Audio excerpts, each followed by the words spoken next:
নমস্কার, সুস্মিতার রান্নাঘরের আরেকটা এপিসোডে সবাইকে স্বাগত। আজকে আমাদের রেসিপি হোমমেড টুটি ফুটি।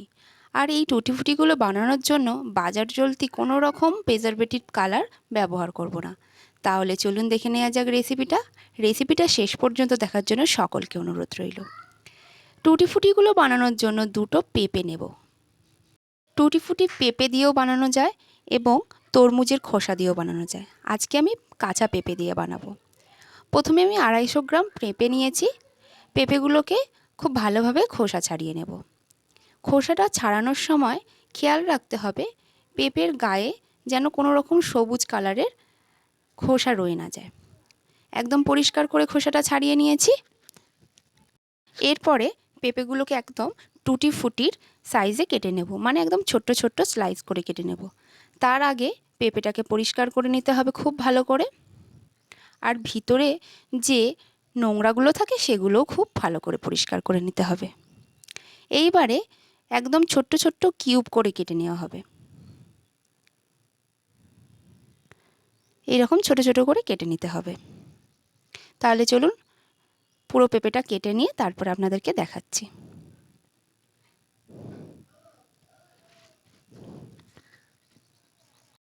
সমস্ত পেঁপেটা কাটা হয়ে গেছে।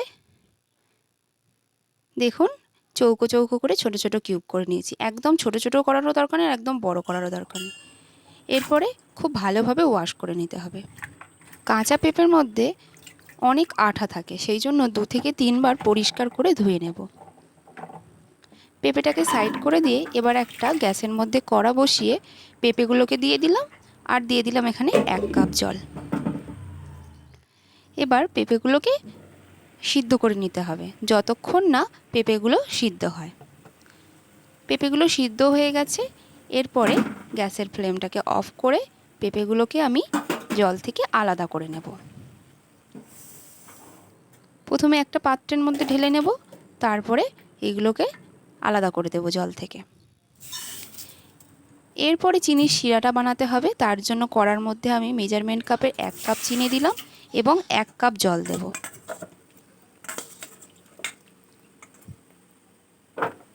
আর সিদ্ধ পেঁপেগুলোকে এখানে জল থেকে আলাদা করে নিচ্ছি।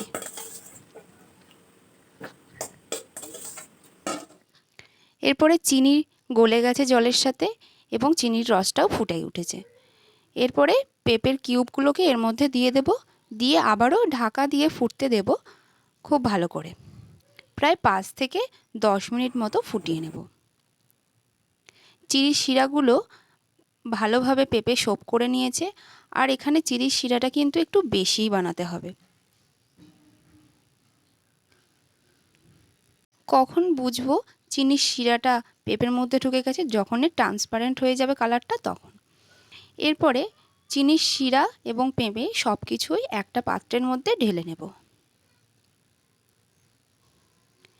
এরপরে কয়েকটা বাটিতে আমি আলাদা আলাদা করে পেঁপে এবং চিনির শিরা একসাথে আলাদা করে নেব এর মধ্যে কালারগুলো মেশানোর জন্য। তো আমি এখানে প্রায় 4 থেকে 5টা কালার বানাবো, সেই জন্য আমি আলাদা আলাদা বাটিতে আমি ঢেলে নিচ্ছি। আপনারাও আপনাদের মতো যতগুলো কালার বানাবেন ঠিক ততগুলোই বাটিতে আলাদা আলাদা করে নেবেন। প্রথমে আমি ইয়েলো কালারের টুটি ফুটি বানাবো, সেই জন্য একটা বাটির টুটি ফুটিগুলো এর মধ্যে দিয়ে সামান্য পরিমাণে একটু হলুদ গুঁড়ো দিয়ে দেব। আর হলুদ গুঁড়ো দেওয়ার পরে সামান্য একটু গ্যাসে নাড়াচাড়া করে নেব। প্রায় 2 থেকে 3 মিনিট মতন এইভাবে রান্না করে নিলেই কিন্তু ইয়েলো টুটি ফুটিটা রেডি হয়ে যাবে। আর হলুদের গন্ধটা এখানে কাটানোর জন্য দিয়ে দেব সামান্য একটু ভ্যানিলা এসেন্স, যার ফলে হলুদের গন্ধটা একদমই থাকবে না। এরপরে একটা বাটিতে আমি এটাকে ঢেলে নেব। এখন কালারটা হালকা লাগলেও ওভারনাইট রাখার ফলে ইয়েলো টুটি ফুটিগুলো একদম বাজারে যেরকম পাওয়া যায় একদম সেরকম হয়ে যাবে। এরপরে কড়াটা আমি ধুয়ে নিয়েছি এবং সেই কড়ার মধ্যেই কিছুটা নীল অপরাজিতা ফুলের পাপড়ি আমি এখানে দিয়ে দেব।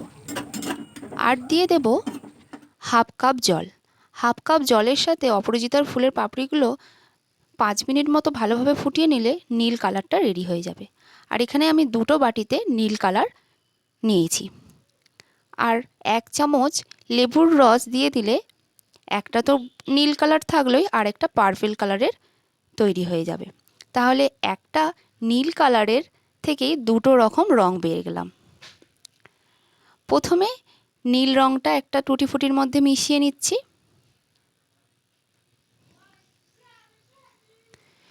2-3 চামচ এরকমভাবেই দিলে প্রায় নীল রঙের টুটি ফুটিটা রেডি হয়ে যাবে।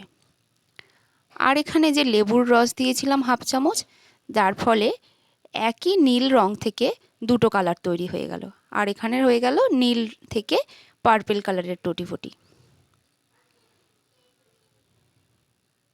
এগুলোকে ওভারনাইট রেখে দেব। দেখুন কত সুন্দর হোমমেড কালার হয়ে গেল বাড়িতেই। আর কোনো রকম বাজার চলতি কালার ইউজ করতে হলো না। আর আমি এখানে পালং শাকের রস থেকে গ্রিন কালারটা বানিয়ে রেখেছিলাম। এই মুহূর্তে আমার কাছে অ্যাভেলেবেল ছিল না, এটা আমার আগে থেকে বানানো ছিল, সেই জন্য আমি এখানে ইউজ করলাম। আর এখানে নিলাম একটা মিডিয়াম সাইজের বিট। এই বিটটা থেকে হাফটা আমি কেটে নিয়েছি। আর এইভাবে খোসাগুলোকে খুব ভালোভাবে ছাড়িয়ে নিতে হবে।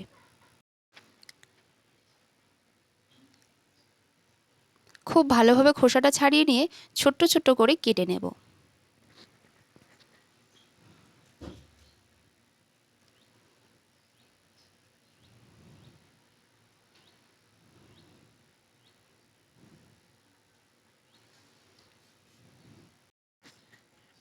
ছোট ছোট করে কিউব করে নিয়ে এগুলোকে আমি মিক্সিতে সামান্য পরিমাণ জল দিয়ে ব্লেন্ড করে নেব। আর একটা ছাঁকনির সাহায্যে বিটের রসটাকে ছেঁকে নিতে হবে। আর দেখুন এখানে রেডি হয়ে গেল রেড ফুড কালার। আর একটা বাটির মধ্যে যে টুটি ফুটিগুলো রেখেছিলাম এর মধ্যে আমি বিটের রসটা মিশিয়ে দেব।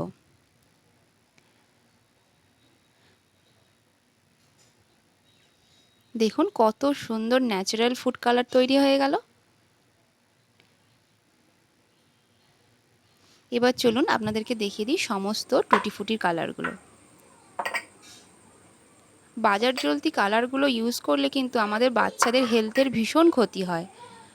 আর সামান্য পরিমাণ করে এখানে আমি গন্ধের জন্য দিয়ে দেব ভ্যানিলা এসেন্স। ইয়েলো ফুড কালারটায় আগে থেকে আমি ভ্যানিলা এসেন্স দিয়েছিলাম, তাই আর দিলাম না। বাদ বাকিগুলোতে অল্প পরিমাণ ভ্যানিলা এসেন্স দিয়ে দিলাম। এরপরে এইভাবে নাড়াচাড়া করে রেখে দেব ওভারনাইটের জন্য। দেখুন পরের দিন সকালে কত সুন্দর কালারগুলো একদম সোপ করে নিয়েছে। এবার আমি চিনির রসটা থেকে টুটি ফুটিগুলোকে আলাদা করে নেব।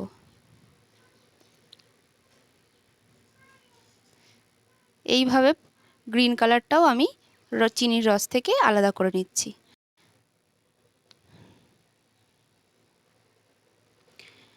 এরপরে সমস্ত টুটি ফুটিগুলোকে আলাদা পাত্রে তুলে আপনাদেরকে দেখাচ্ছি। দেখুন কত সুন্দর ন্যাচারাল ফুড কালার দিয়ে তৈরি হয়ে গেল না টুটি ফুটি। আর এগুলো একদম রেখে দিতে পারবেন আপনারা 1 থেকে 1.5 মাস নর্মাল টেম্পারেচারে।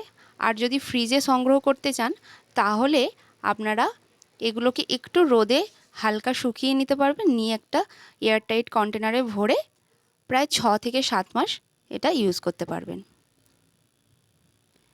আমি একটা থালার মধ্যে সমস্ত টুটি ফুটিগুলোকে মিশিয়ে নিচ্ছি। টুটি ফুটিগুলো ওভারনাইট রাখার ফলে নিজস্ব কালার অ্যাবজর্ব করে নিয়েছে। এইভাবে মিশিয়ে নিলেও একে অন্যের রং লাগবে না। রেসিপিটা শেষ পর্যন্ত দেখার জন্য সকলকে অনেক অনেক ধন্যবাদ। আমার রেসিপিগুলো যদি আপনাদের কাছে ভালো লেগে থাকে তাহলে একটা লাইক করবেন এবং বন্ধুদের সাথে শেয়ার করবেন। আর আমার চ্যানেলে যদি নতুন বন্ধু হয়ে থাকেন চ্যানেলটা সাবস্ক্রাইব করে রাখা রইল। আবারও হাজির হয়ে যাব নতুন একটা রেসিপি নিয়ে। ততক্ষণের জন্য সকলে ভালো থাকবেন, সুস্থ থাকবেন। ধন্যবাদ।